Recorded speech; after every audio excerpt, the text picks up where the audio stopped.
Hello, BookTube. It's Monday, and I thought I'd come to you with a video a little different. Today was my first day of working from home. It went well. A few technical difficulties, and that still need to be worked out, but it's going well. And this evening I've been going through a little closer look at the books that I purchased yesterday, and a few that I've been perusing is the E.V. Lucas essays. I mentioned him. He's one of my favorite essayists.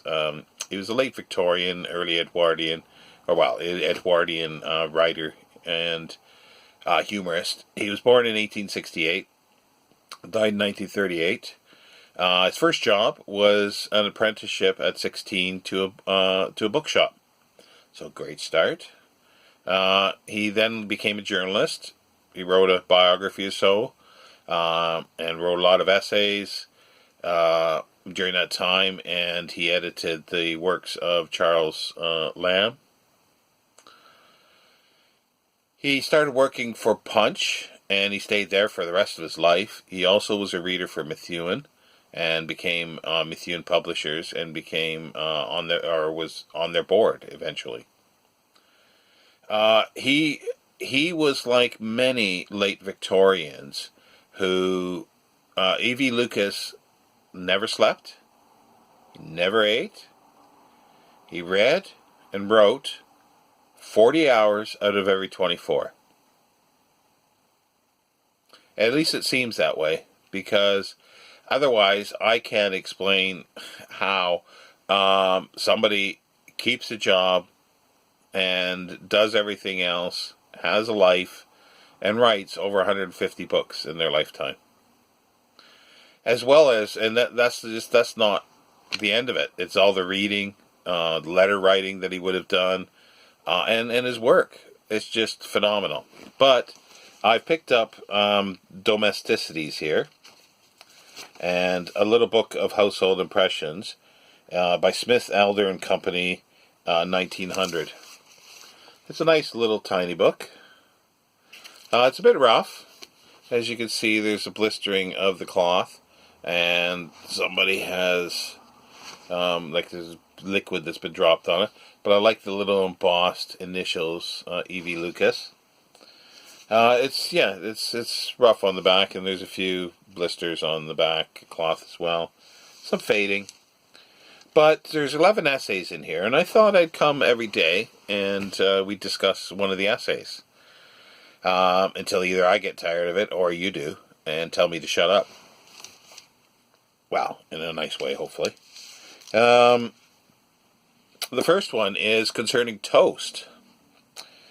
And Lucas starts out, if bread is the stuff of life, toast is its clouded cane, the cheapest of the luxuries, and withal one of the most exquisite and enduring.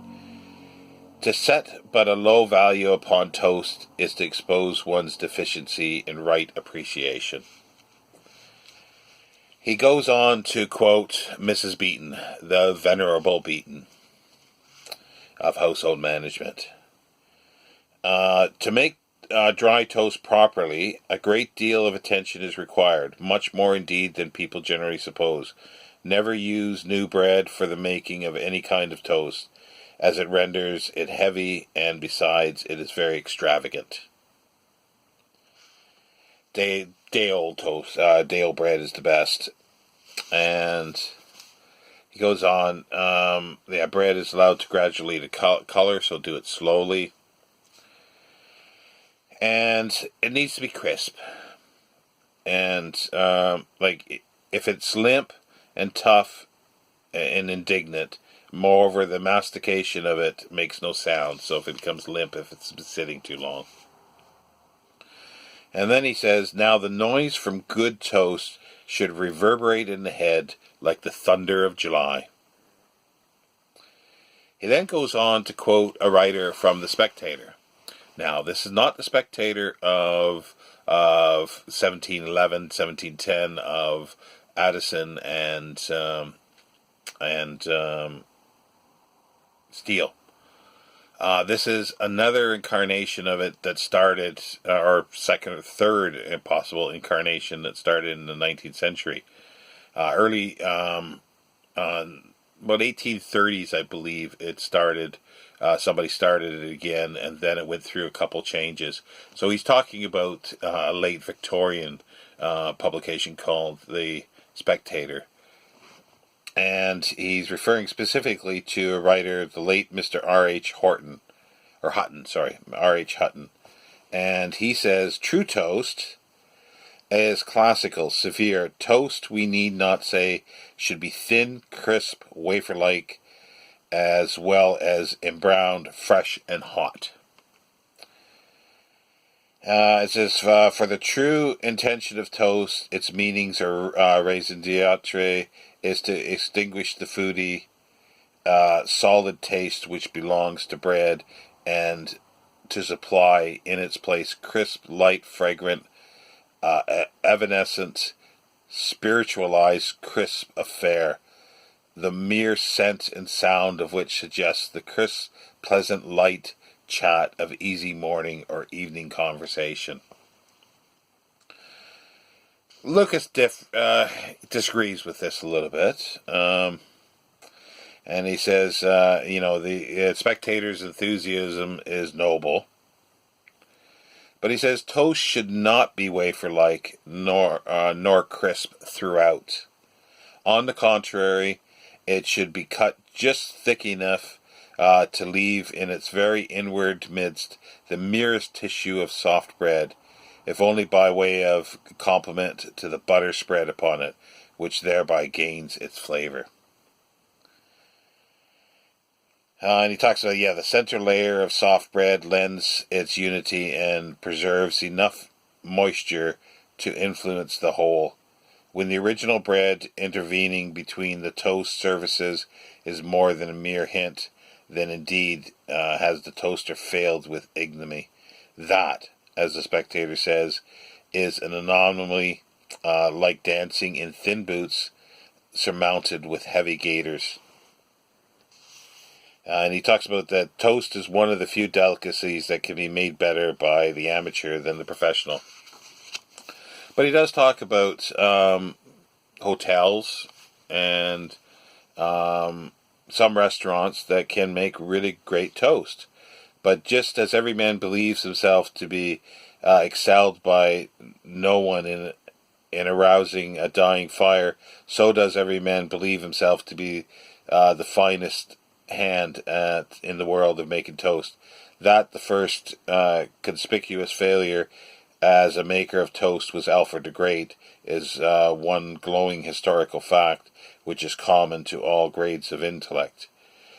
Doesn't quite say what the situation is with Alfred the Great, so I'm not quite sure what he's referring to there.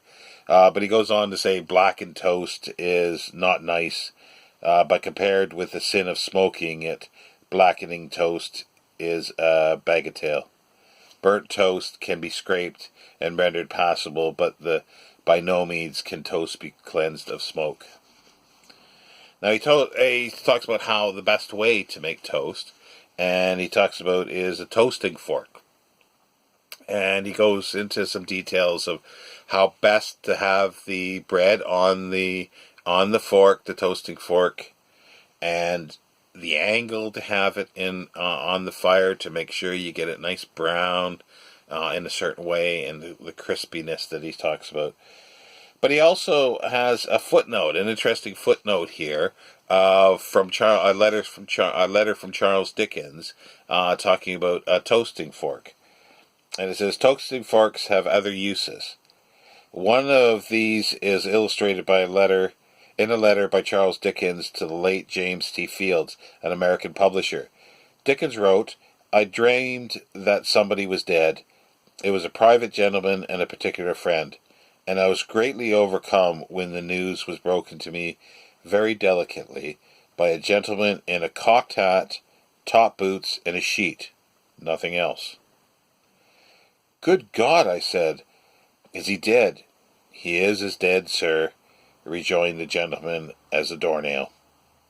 "But we must all die, Mr. Dickens, sooner or later, my dear sir."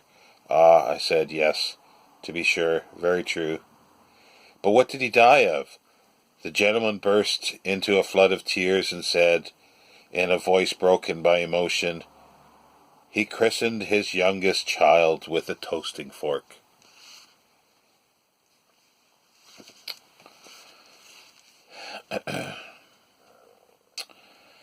And then he goes on, he mentions Tom Brown's school days, of saying that after you've toasted, you're using a toasting fork, it feels like your hand will be toasted. And it says here, one's hand knows exactly how Tom Brown must have felt when Bully Flashman held him to the fire. Yeah, he's saying, some hotels and restaurants can do toasting just nicely. And he's saying, to hot buttered toast, butter is absolutely the only accompaniment. The more butter, the better. And here, the breach widens between a spectator and a writer who would fain quarrel with no one. It is impossible, thunders the Wellington Street arbiter, to conceive a more horrible degradation of great idea than buttered toast is of toast. Every great quality of toast is turned into its opposite and contradictory in buttered toast. Lightness into heaviness, crispness into swashy flabbiness, fragrance into a sort of brooding butter malaria, a poutine marsh of butter. Buttered toast is the Pickwick's fat boy of victuals. True, but granting all this, does not a singular seductive food remain? And it says, toast and buttered toast are as distinct as a race horse and a cart horse, and both alike are admirable, each in its own way. And he talks about how some people like to cut their toast in triangles and butter little bits at a time. And the more butter, the better. He reinforces this: the more butter, the better. And he says, it's just how this is done is this is a matter of personal predilection. But positive sin is committed when the crusts are not cut off. And he quotes Dickens as well from Chuzzlewit's. Tea, when Mrs. Gamp is giving orders for tea to Jonas Chuzzlewit's servants. First cutting off the crusts in the consequence of tender teeth and not too many of them. And goes on, buttered toast should be thicker than cold toast, and the butter should drench. Yeah, he just goes on saying how much butter and more that we need on it. And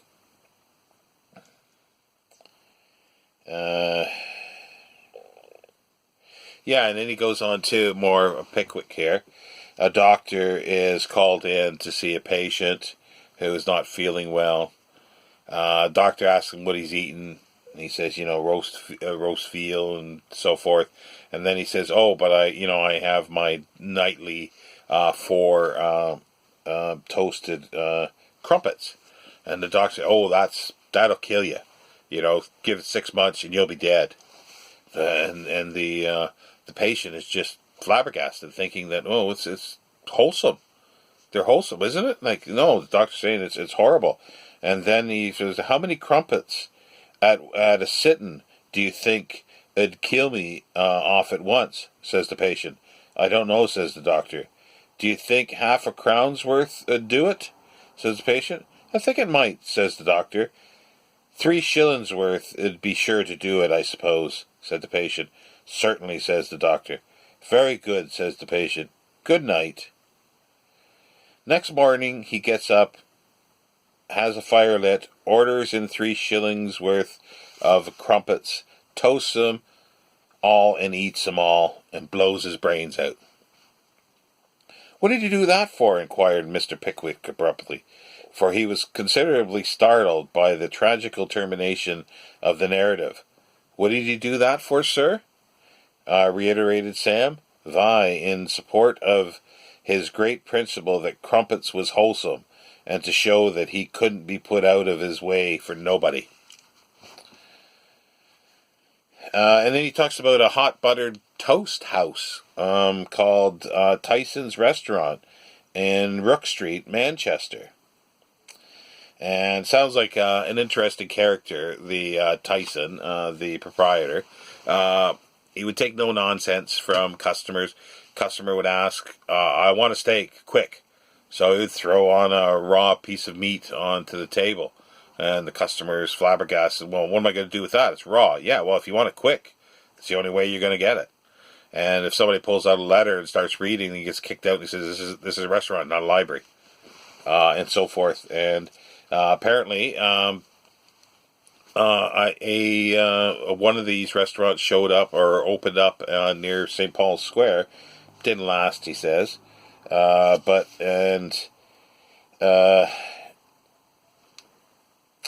Yeah, it says here, yet there is room for toast houses. Who knows but what the establishment of a good toast house might not restore the days of wit. In course of time, if the toast house became as notable as Will's Coffee House of old, another John Dryden or Dr. Johnson might be forthcoming to dominate it. And we need another Dr. Johnson. The experiment, at any rate, might be tried. And it more or less ends up here with toast is more than a delicacy. It is a friend, a sick room ally. Toast and water is cooling as the wind of the morning across the field of dew, and it is toast swimming in beef tea that constitutes the first solid food which a patient may take. In the nursery and in school, toast is recognized concomitant of an invalid's tea, and many a schoolboy has shammed illness to achieve it. Otherwise, schoolboys have few opportunities of tasting this luxury toast made over a gaslit, being a very inferior article. The gas jet, however, has been known to embrown cheese very pleasantly. And it just goes on, just ending it, just talking about toasted cheese and mentioning the hunting of the snark, that the baker, having no fixed name, was called by his intimate friend Candle Ends and by his enemies Toasted Cheese. To the ordinary non-Carolinian mind, it may seem that more of a compliment, more of an affection, was carried by the name chosen by the baker's enemies. So, Toasted Cheese. And that's where he ends it. He Toasted Cheese. Sadly, he does not have an essay about cheese, or well, unless it's in one of the other ones.